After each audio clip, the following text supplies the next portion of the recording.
All right, good morning. I hope your day is going well. I hope you're enjoying the nice weather out there, at least today. Yesterday was a little crazy, but anyway. Next week, Monday, when you come to labs, what's happening? You'll turn in the Le Chatelet's principle lab that we did on Monday. We'll talk about problem set number 2, which is over chapter 14, part 1, which is essentially acids and bases separately. All right, so how to find the pH of a base or an acid, what an acid and a base is, stuff like that. Quiz number 2 will follow. We'll do the titration calculations lab. And as another reminder, by this Friday at 9 o'clock, make sure you tell me what you want to do for your class presentation. A lot of you have done this already, but if you haven't done it, you can send me an email. Give me a couple of topics that you think sound cool. I can pick one for you if you really need me to. On the other hand, I'd like for it to be something kind of interesting so it's not totally boring or anything. You'll be able to check your grades online starting this Friday. Once I get all my stuff graded and up there. Cool. Questions? Cool. So, good old Sorensen. Love that O with the line through it. So cool. But anyway, Sorensen was the person attributed with discovering and developing the pH scale, which actually has a lot of implications, as we'll talk about. At the end on Monday, we talked about a solution which had, if I remember right, more hydroxide than hydronium. And normally, water auto-ionizes, so you have some acid and some base all the time. Now, we talked about, don't spit your water out or anything, because this is what our body's used to. There's always some acid and some base. If you have more hydroxide, more base than acid, base goes up and acid goes down, dictated by that K sub W, the water auto-ionization constant, which at room temperature, 1.00 times 10 to the minus 14. Well, talking about 10 to the minus 3 versus 10 to the minus 10th or something like that is a little awkward. It's hard to understand sometimes right away. So Sorensen came up with this idea for a pH scale, which is a quick way to tell if something is acidic or basic. And pH is defined as minus log the hydronium. This is a base 10 log, all right, log sub 10, sometimes people use instead, which is fine. But pH equals minus log of hydronium. So as an example of this, we talked about on Monday how in neutral water, to find hydronium or hydroxide, you can take the square root of Kw and you get this 10 to the minus 7th number. Well, the pH for that number would be minus log of the hydronium minus log of 1.00 times 10 to the minus 7th. And so again, it's really important that you all know how to do logarithm calculations on your calculator.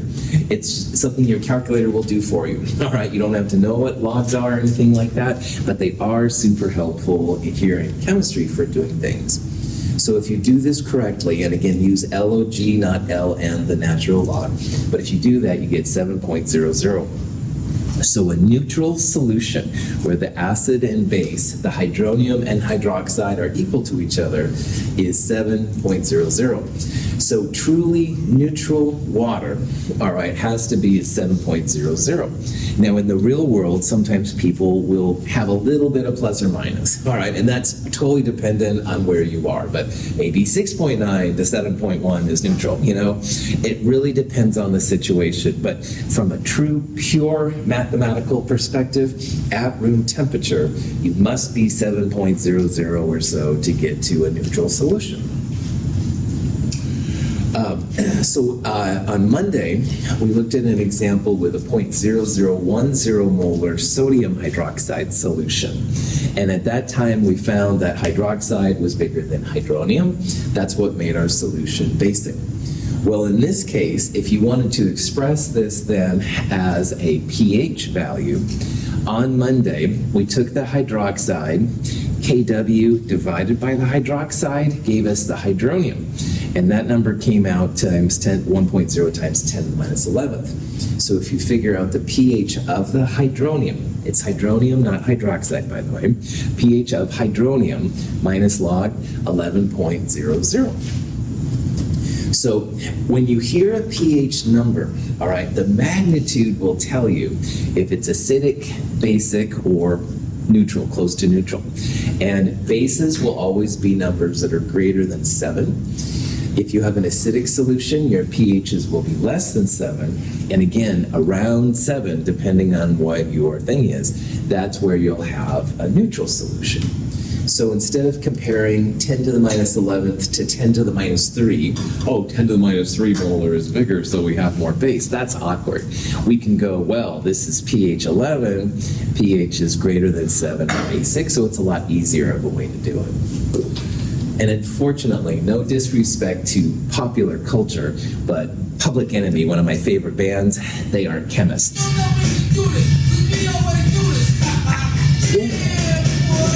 Base, how low can you go?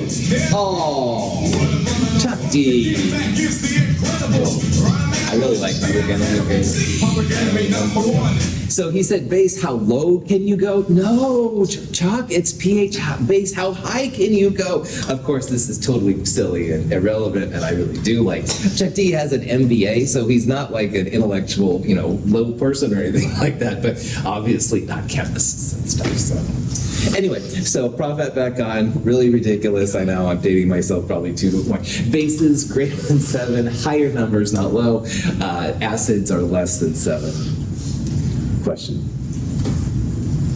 All right, so if you have a solution with a pH of 10.5, you should automatically and pretty quickly be able to tell if it's acidic, basic, or neutral. Now, it might be lame, but that's neither here nor there, and that's not a science question. That's just me being stupid. So if you have a pH greater than 7, what does that tell you about the acid-base content? Base. Well, that's true too and stuff, but that's besides the point. In terms of acid and base anyway, pH is greater than 7 would be basic. All right, yeah.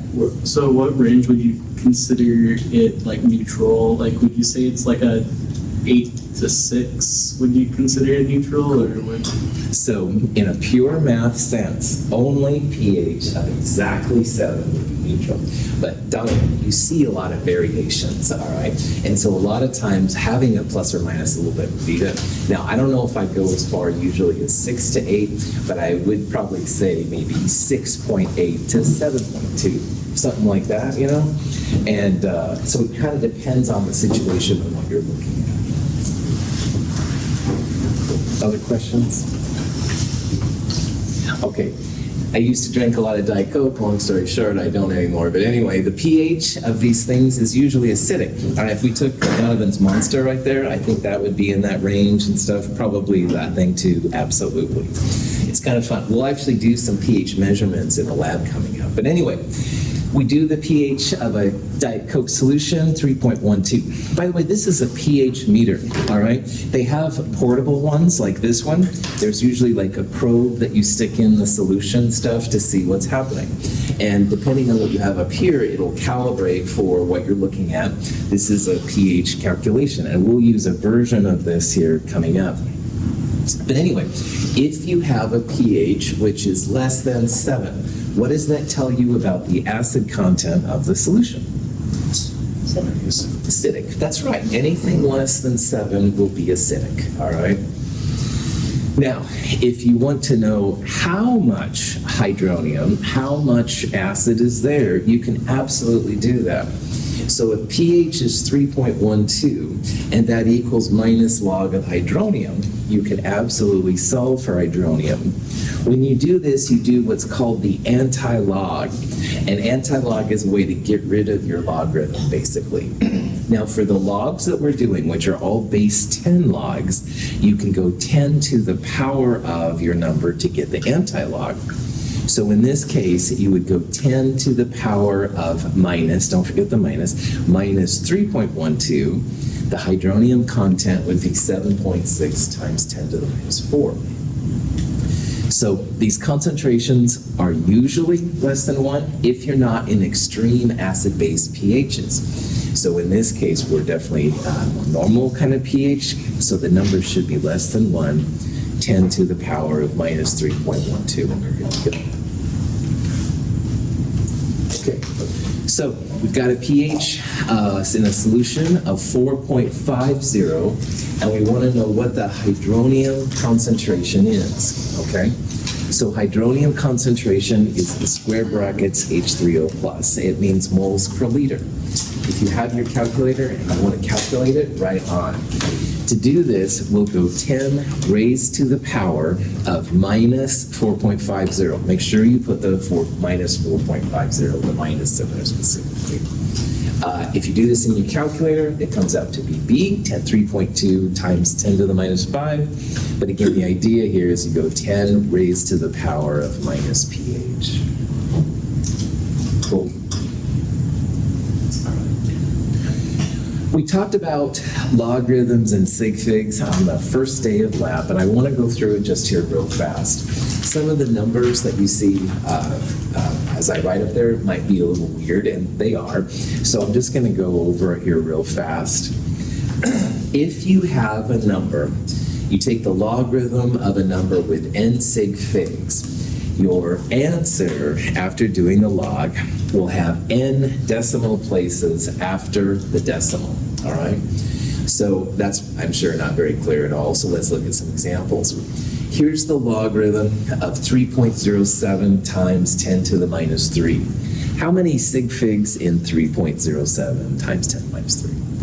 3, that's right. So whatever number your calculator gets you, you want to go 3 positions past the decimal, i.e. this is not a sig fig. It helps you know the power of 10 when you're dealing with logarithms, but it's not actually a number unto itself. So this officially then, you'd write minus 2.513, the 3 sig figs right there. Here's an example with a 2 sig fig number. So we're going to go 2 digits past the decimal right there. And this is an example of an anti-log. Now, if you anti-log, to figure out the number of sig figs, you look at the number of digits past the decimal.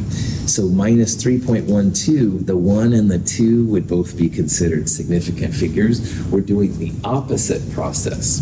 So you would write 7.6 times 10 to the minus 4. Now, this would work with natural log and the little button and stuff as well. Those are the official things. Now, I am trying really hard to kind of back off from sig figs a little bit. Nobody has to believe me, but I am trying a little bit. Chem 2.3 to do it too. Any question? Do you like to dance? Go to the movies? No. He just wants to talk about logarithms, mental stresses, heat exchanges, Anyway, this is from a chemistry summary kind of video thing from the 50s. I was dying. He's supposed to talk about logarithms. I'm sorry, I'm a square. All right, let's move on. So when it comes to pH, all right, the one thing that's kind of cool about pH is that almost everything around us has some kind of pH value. Not everything, but boy, a lot of things. And these are just a couple of examples, and you'll find better examples. Most of what we eat and drink is acidic, all right? Not everything, but boy, pretty close. Blood is very, very close to neutral. So going back to what Donovan asked earlier, 7.4, is that neutral enough? And it kind of depends on your situation, all right? Sometimes 7.4 would be neutral enough to be called neutral. Sometimes you may want to call it basic. It depends. Blood does fluctuate a little bit, though, so it can be a little bit acidic, too. Anyway, most of our cleaners are basic, all right? They're trying to clean up the stuff from the acids. So anyway, just realize that there's a lot of acid-based stuff around us all the time. And again, most of the things we eat and drink are a little bit acidic, which is kind of cool. There's kind of a water, it's basic water or something like that, and I just find that hilarious. But anyway, the pH is a little bit basic. It's like up to 8 or so. So it's close to 7, but it is a little bit more on the base side. I am not convinced that that's really that helpful, but it is kind of a fascinating thing. Go with the flow. Now, you can do more with this kind of px scale than just pH, and this is something we'll do. So pH is minus log of the hydronium, but you can actually have multiple types of px scales. So any px scale is going to be minus base 10 log of the x, the concentration. Now, one of the ones we're going to use here in a while is pKa. K is a type of equilibrium constant. You can probably figure out that A means acid. pKa would be minus log of Ka, all right?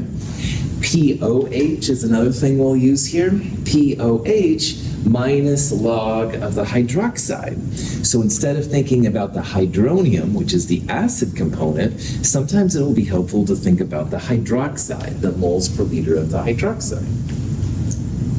Now, we saw earlier that Kw, that magical almost 1.00 times 10 to the minus 4 at room temperature, that number equals the hydronium times the hydroxide concentration. So if one goes up, the other one goes down, et cetera, et cetera. If you want to have fun with math, and don't throw tomatoes at me, you can minus log all of this, all right? And in math, if you minus log this times this, you can separate them out. This is one of the cool things you can do with logarithms. Well, minus log of Kw, and Kw is 10 to the minus 14, comes out to be 14. And then if you can split these out like this, minus log of hydronium is pH, and minus log of hydroxide we just saw was POH. So 14 equals pH plus POH. That's something we're going to use quite a bit here coming up, because it's another nice way to think about how acids and base levels are affected. And if you're in water and you're at room temperature, all pH plus POH values should equal 14. Now, when we talk about pKa and pKb, which is the base version, those are also equal to 14, and we'll talk about this here in a little bit. And by the way, I don't know anything about sports, period, hard stop. But anyway, pKa apparently is also an acronym for a kickboxing association. All right, this is not the pKa we're going to use, so if you are a kickboxer, I apologize. Keep your helmets on if you do that kind of stuff. Those people are crazy. Anyway, prop that back on. Question? Okay. Now, here's a question you might see with a little bit of a twist. And there's going to be multiple ways to solve this one. We've got a solution. It has a hydronium concentration 3.2 times 10 to the minus 5. Is hydronium the big part for, the active part for acids or bases? Acids. Or acids. Yeah, it's for, hydronium is for acids and hydroxides are for bases. So in this question, I'd like you to calculate the POH, all right? Now, pH would be minus log of this number right here, and that'll give you some number. But POH would be minus log of the hydroxide.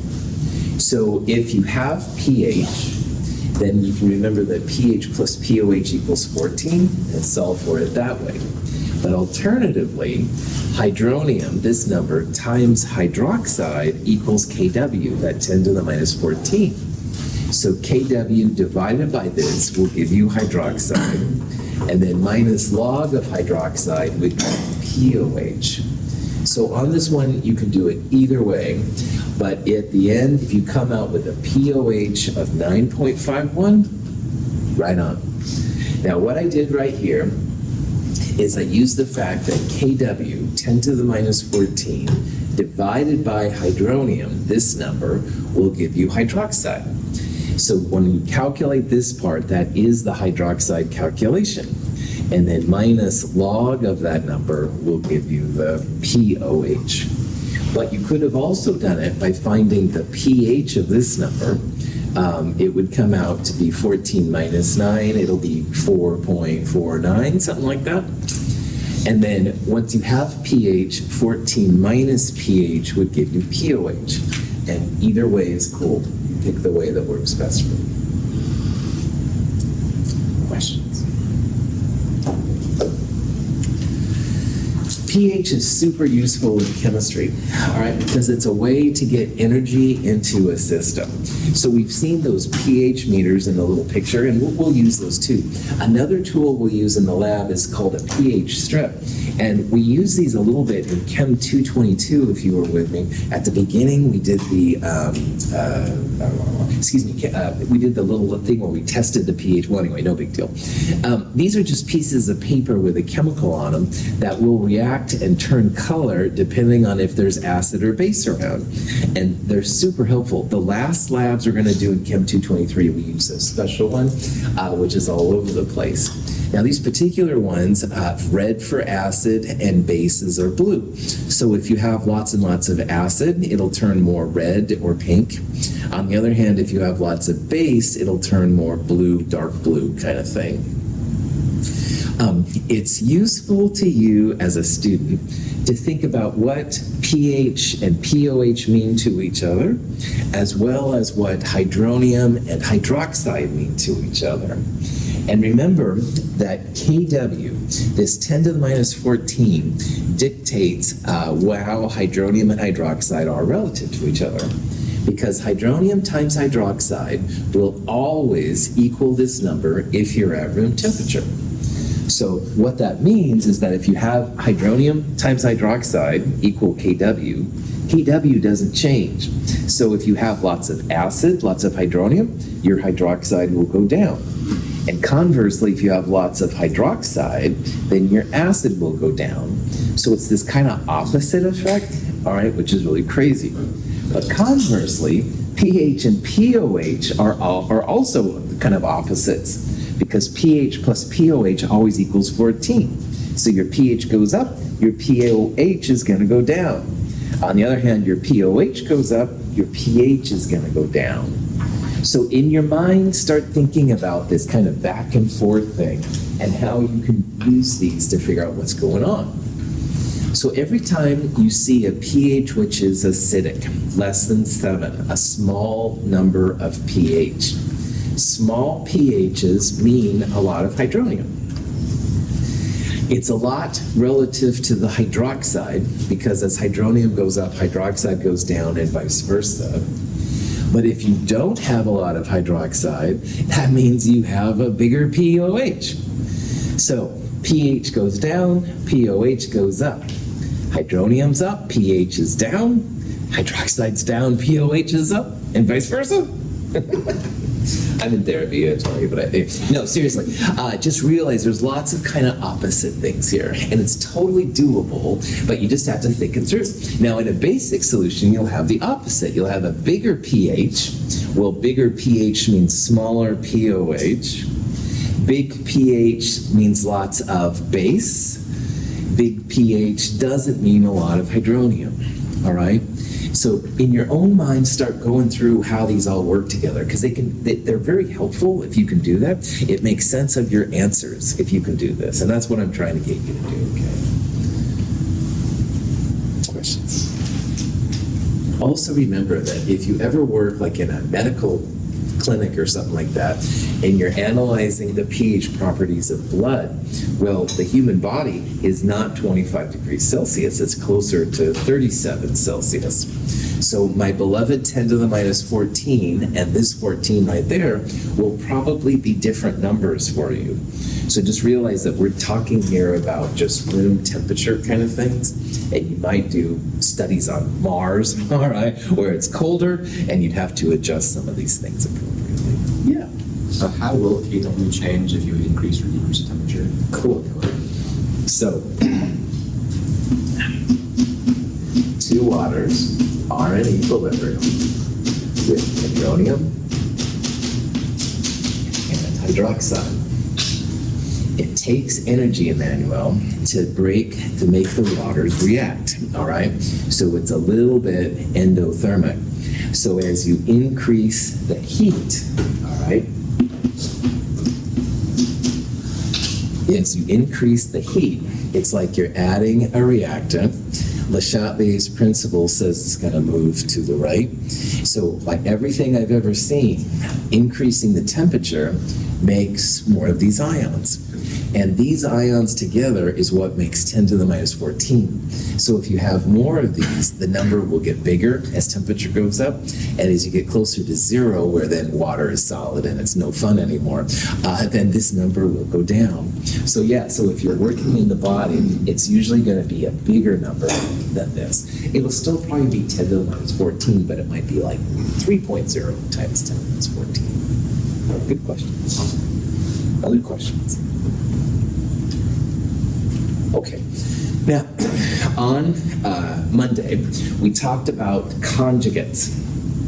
And we talked about how acids and bases react as reactants, and they become their own bases and acids conjugates.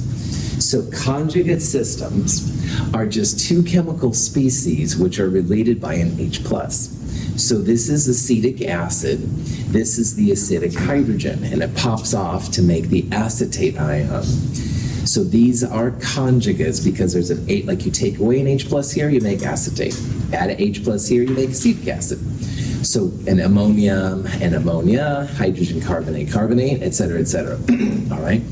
If you're not certain which one is the acid and the base, the one with more hydrogen will be the acid. So you can see here that acetic acid has one more hydrogen than acetate, so that's the acid.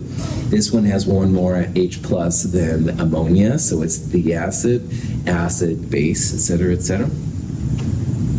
So all of those are conjugates of each other. And again, there's only 5 strong acids and 3 strong bases. The strong bases were sodium, lithium, and potassium hydroxide. The strong acids, HCl, HBr, HI, nitric, and perchloric acids. So because none of these, or those for that matter, are on that list, they're all very weak systems. And weak systems have very small ionization. So acetic acid is about 1 in 10,000 molecules that breaks truly up into acetate. Most of the acetic acid stays where it is. So we're going to look here a little bit closer about what an equilibrium would look like if you have one of these acids and bases. Because if you have 1 mole of acetic acid, you don't end up with 1 mole of acetate. These are much less product favored generally than that. Now, if you had 1 mole of hydrochloric acid, you would have 1 mole of chloride ion. Those guys are hunter killers. They break up 100%. But for the weak acids and weak bases, it's going to be less. So acetic acid we're going to use so much that we're going to abbreviate acetic acid often as HOAC. This is something that's done in science sometimes. So we can write acetic acid's decomposition as acetic acid reacting with water. The water takes the H+ from the acetic acid. It makes acetate ion, which is what this is, and hydronium. Now, because acetic acid is an acid, hydronium must be a product. That's the hallmark of what an acid is. And in the process, the acid itself then creates a weaker base, a conjugate base associated with it. Questions so far? In an equilibrium constant expression, do you put liquids in? No, right on. No solids, no liquids, all right? So this is a special type of equilibrium constant we're going to call a K sub A. Water is never in the equilibrium expression because it's a liquid. So in the top, you're going to have hydronium, you'll have the conjugate base acetate, and in the bottom, you will have the acetic acid concentration. Ka is an acid equilibrium constant, all right? So it's more than, it's like a special version of Kc, right? Kc was an equilibrium constant based on moles per liter. Ka is a moles per liter based equilibrium constant specific for acids. And if you have a Ka, hydronium will always be a product. Your acid will create a conjugate base, which is just the acid minus an H+, and your process is going to look like this. And these numbers have been studied real extensively by chemists. They're really, really helpful. And acetic acid, 1.8 times 10 to the minus 5. Now, this K is much less than 1. At equilibrium, will we have more hydronium or more acetic acid? Or acetic acid. Acetic acid, nice job. K is less than 1, reactant favor, all right? So you're going to have some acid with acetic acid, but most of it's going to be the acetic acid itself, the non-hydronium version. Vinegar's active ingredient is acetic acid, all right? And, if you've used vinegar, put it on salads, right? You can eat it, no problem.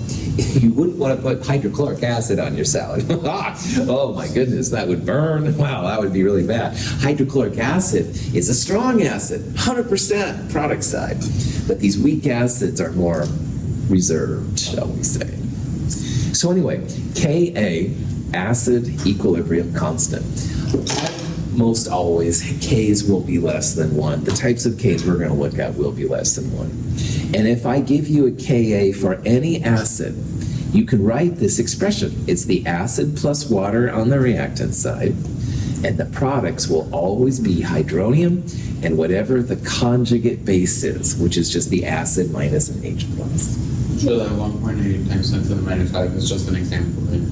Yeah, this is the value, Francisco, of the Ka for acetic acid. All right. Yeah. Good question. Problem set 2, at the end of problem set 2, there's a big list of Ka values and stuff, and you can see what whole bunches of acids are and stuff. So, cool. Other questions? All right.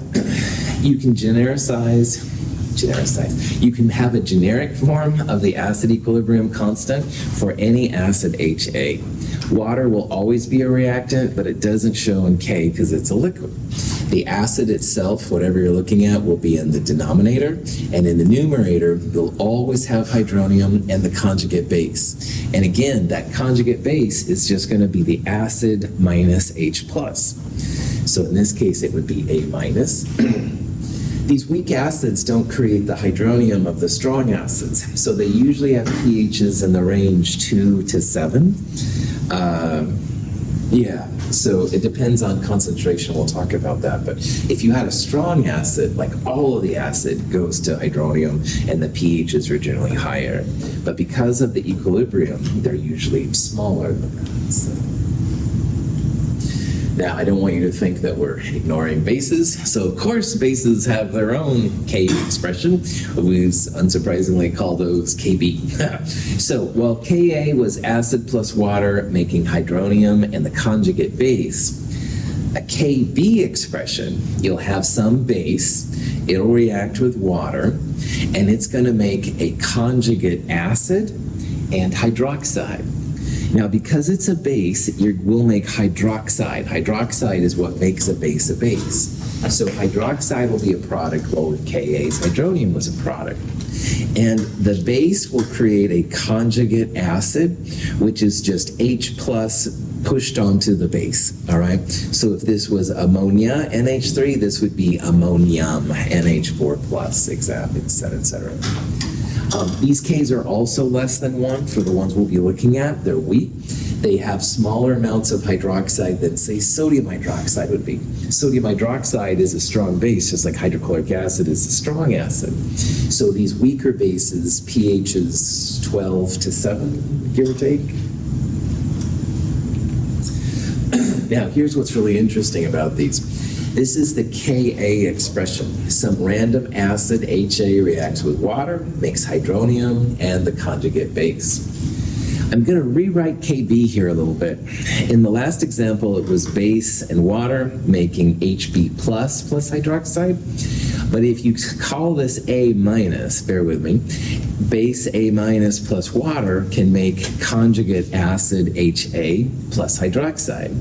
So there's still that plus or minus charge going on, it's just that we started with negative here instead of putting the negative over there. And why I'm doing this is if you look at this long enough, you can add these two expressions together.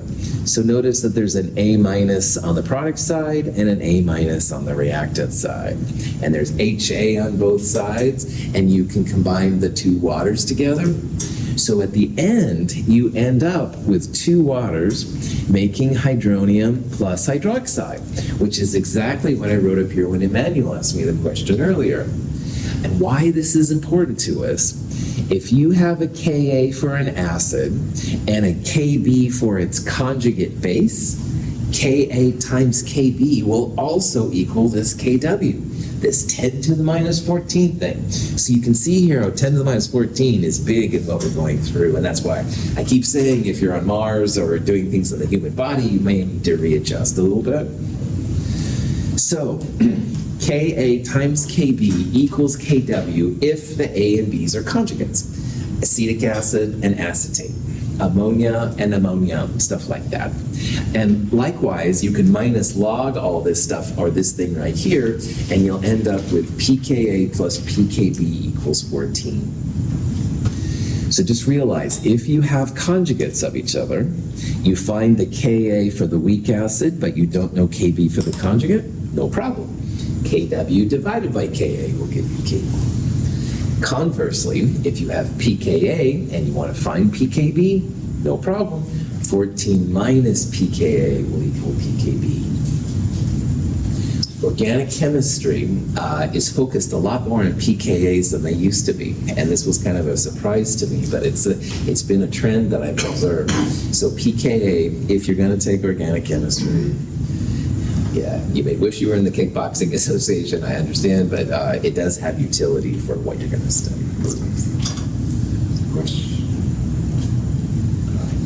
Francisco asked about the Ka value for acetic acid, and that's totally cool. You don't have to memorize any Ks, all right? I will give them to you. But this is a table from problem set 2 that will be helpful to you. And I want to talk about it here a little bit. On this table, acids are on the left and bases are on the right, all right? And it says what the acid formula is next to it. It's like there's acetic acid, which is the formula CH3CO2H. But also, most importantly, the Ka is listed next to the acids. Now, if you look at most of these numbers are less than 1. There's some that say very small, and there's some that are large, and hydronium is exactly 1. We're going to focus a lot on these Kas, which are less than 1, but not very small. So we'll look a lot at these different values, and you can look them up. Yes, you can use Google, but please use my form, because acetic acid, there may be different sig figs, or maybe somebody did a different calculation and found a different value. So please use my numbers to make sure we're all on the same page. But if you keep going on that same table, here's acetic acid, 1.8 times 10 to the minus 5. Right across from it is the conjugate base. So if you take acetic acid and take off that H+, you're going to end up with CH3CO2-. And the conjugate base's Kb is right there, 5.6 times 10 to the minus 10. And there's the answer. Ka times Kb will equal Kw. These are all room temperature, all right? And here's hydrofluoric acid and fluoride. Ka times Kb is Kw. Down here is hydrocyanic acid, which has a Ka, and cyanide, its conjugate base, Ka times Kb equals Kw. So that's why this thing is listed. And finally, the strongest acids are going to be up here in the top left corner. So you can see how these have Ks that are very, very large. We're going to assume that these are 100% one-way directional kind of arrows, by the way. We're not going to worry about those Ks. They're so big. And then the numbers get smaller, smaller, smaller, smaller, smaller until you get down here. Now, these down here, we're going to talk about more. We're going to assume that these, which are the conjugate conjugates of super strong bases are basically ineffective. We'll talk more about that later. But anyway, the strongest acids are up here, the strongest bases are here. Remember, they're kind of opposite in acids and base theory.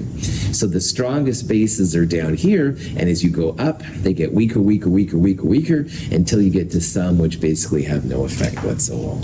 So there's a lot of cool information you can glean from it. Again, please use these values, because these will be the ones that we'll collectively talk about with things. Manually, go ahead. It's listed available on your website. Is this on the website? Yeah, totally. It's at the end of problem set 2 is the easiest way to find it, but I think I have a link to it specifically too. So if you don't see it, just let me know. A good question. Other questions?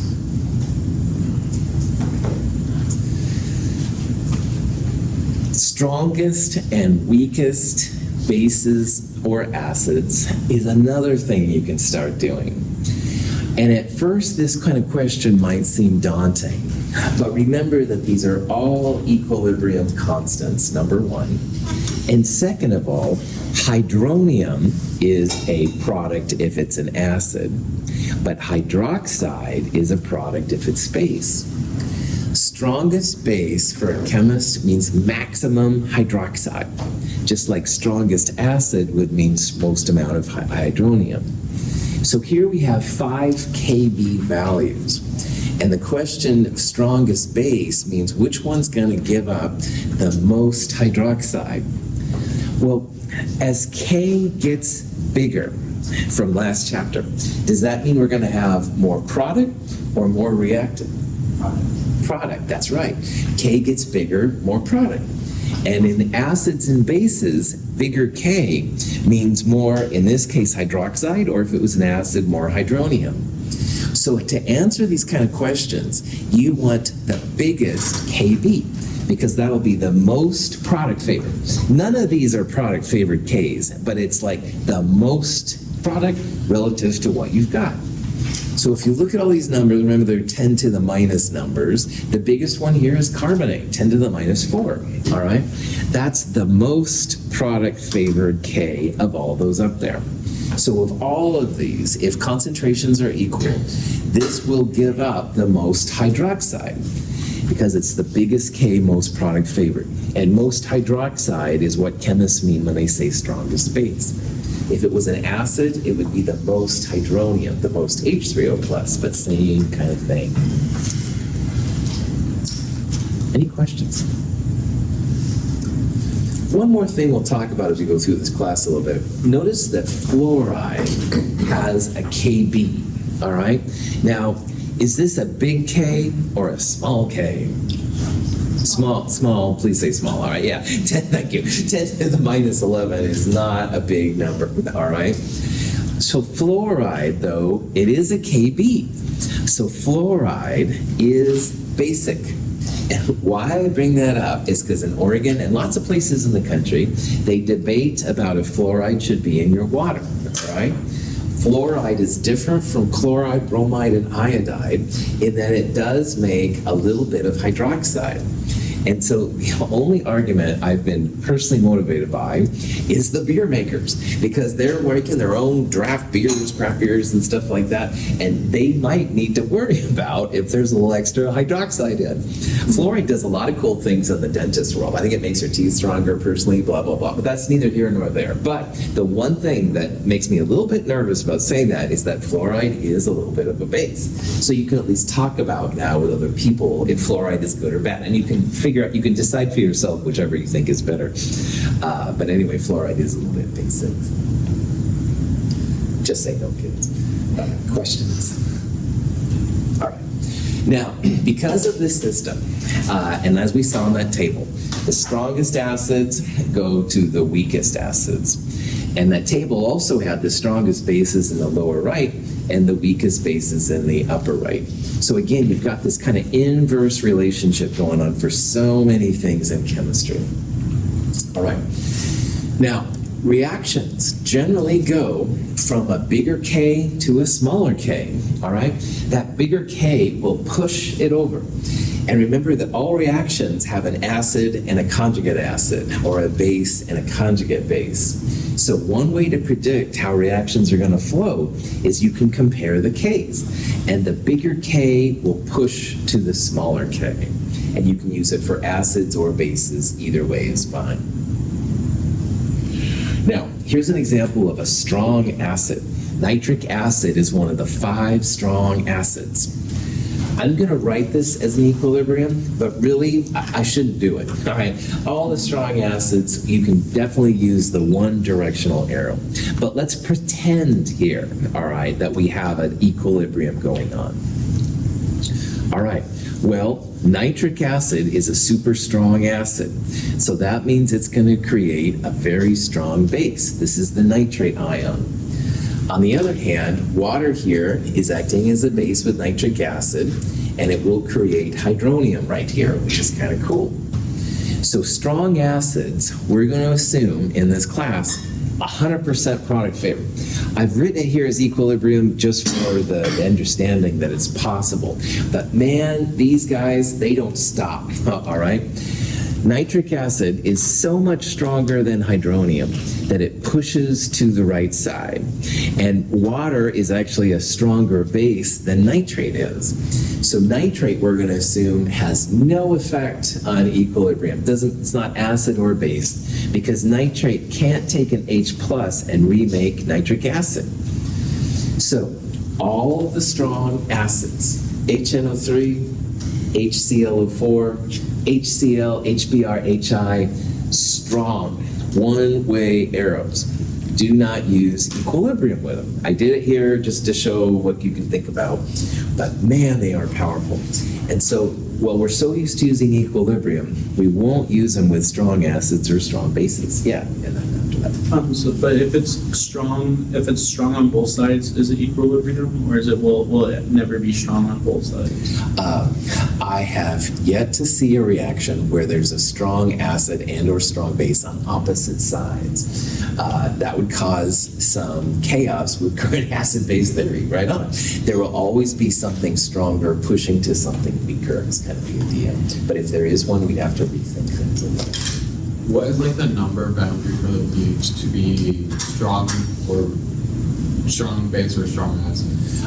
What I would think of, Francisco, is that your K value for strong acids and strong bases will be greater than 1, all right? So any K that's less than 1, we'll talk about that in the next part.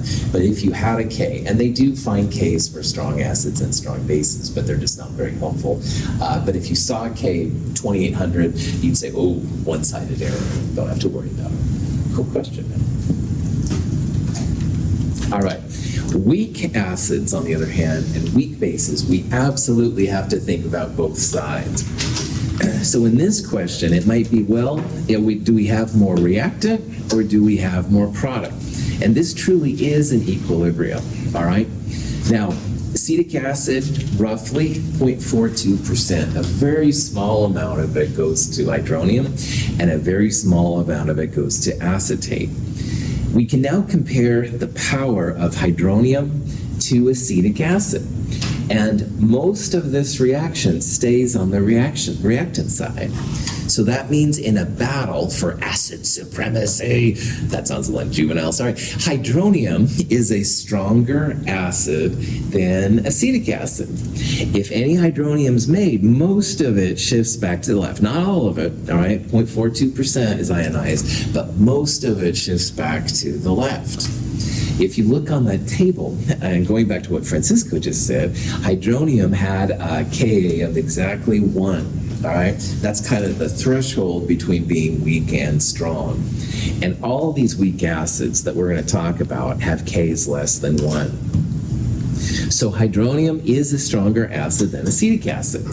If you look at these concentrations, you'll have a lot more a lot more acetic acid, than you'll have hydronium. But you can go one step further. You can also compare acetate to water, because these are both acting like bases. And just like hydronium is kind of the hallmark, water is a good place to compare for bases. Acetate is apparently a stronger base than water, because it's also pushing back that way. But anyway, for all of these reasons, because hydronium's kicking it over acetic acid and because acetate's kicking it over water, this reaction is going to be big time reactant favored. K should be very, very small. And that's what we see, all right? So for these kind of reactions, equilibrium is key. That's where the Ka's in this case would come from, or KB's, and people will analyze these to see what happens. Oh, but there's more. Strong acids plus strong bases. Two strong species on the same side. Again, I've never seen one where they're on opposite sides before. But strong acids on the same side, both hunter killers, if you will. Really, both of these deserve to have a one-way arrow here. Not really equilibrium, but we can think about it. Anyway, they make water and sodium chloride. And if you analyze these different ions, first of all, sodium and chloride are spectator ions. If you remember from Chem 221 and the net ionic reactions, they don't really participate in the chemistry. Any ion in an aqueous thing is going to be a spectator, and it's kind of boring. So if you look at this even more, we end up with H plus OH minus going to water. And if you look at this reaction a little bit more, sometimes it's written without the water right there. So it's just H plus, and you have one water. So an alternative version to what I wrote up there is this reaction right here. But the products are reactants, and the reactants become products. So if you're curious what the K is, it's essentially 1 over KW. 1 over 10 to the minus 14 becomes 10 to the positive 14. Very product favored K. And this is why if you have strong acids and strong bases, very, very product favored. It's not infinity, but it is very, very, very big. So from now on, every time you have strong acids and strong bases, use the one-sided arrow. It's not equilibrium, all right? It's gonna push to the product side. Any NaCl and water that try to make these two will be quickly pushed back to the product side, i.e. you don't have any HCl and sodium hydroxide. Questions? All right, we'll do more of this on Friday. Thanks for being here. Have a great day. I'll see some of you this afternoon or some of you